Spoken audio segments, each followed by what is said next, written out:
Here we are on the double lines, although from the lighting you're probably not even going to be able to figure that one out. This is using an earlier model of the Dive Right flashlight, which was on the helmet, 2 of them, undiffused, about 350, 400 lumens of output. And as you can see, the light is just not doing what we need to have done.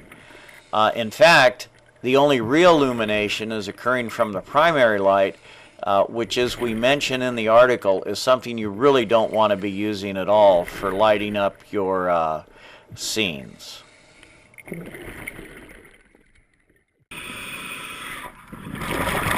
So here we are a year later, same location on the double lines. Jackie is carrying the handheld DPV light, reaching out, lighting up way in front, and I am wearing the Video Pro lights, which do very well in a smaller tunnel like this. I think you'd agree there's just a world of difference in the effect. Again, using the Dive Right flashlight, and in all fairness to Dive Right, this light was never intended to be used for video, but it gives you an idea of what happens when you try it with a backup light. This is on the upstream double lines line, dropping down into the central room with the back-to-back arrows, and I think you can just barely make them out just to the right of Jackie. Again, you can see that there just really isn't too much to see other than what she's really lighting up with her own primary light. Well, in case you missed it, this is what dropping down into that room looks like when properly lit with the Video Pros, as well as the hand carry DPV light. As Jackie descends, you can see that the frame is completely filled. We have good field of vision, and that obnoxious little round light that you see is the Ultra Nova, which makes a great backup light if you ever need it. It's just that you don't need to be waving it around in the video pictures, as I've mentioned. Something I'm really not going to be doing anymore.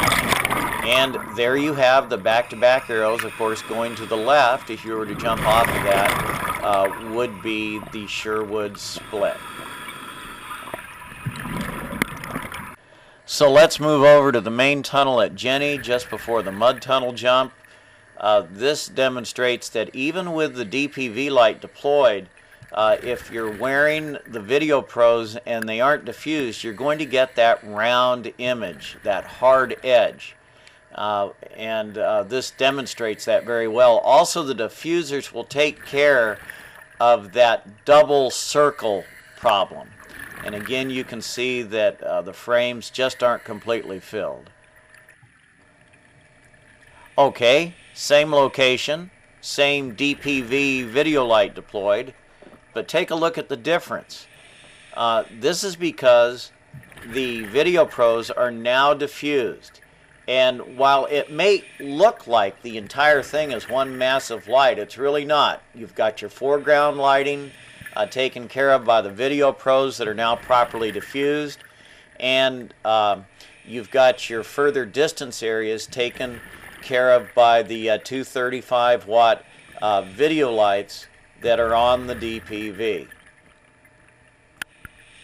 And we have the roller coaster jump, of course, coming up on our left. And in this final example, here we are on the first part of the mainland line. That's Ranger Hancock there carrying the DPV hand carry light. In this case, I'm wearing the 2 HID 21 watt video reflective lights attached to the helmet. And I think you would agree, looking at the HD quality of this image, this really isn't bad for a bunch of whacked out idiot brains that really shouldn't be touching anything associated with video equipment to begin with.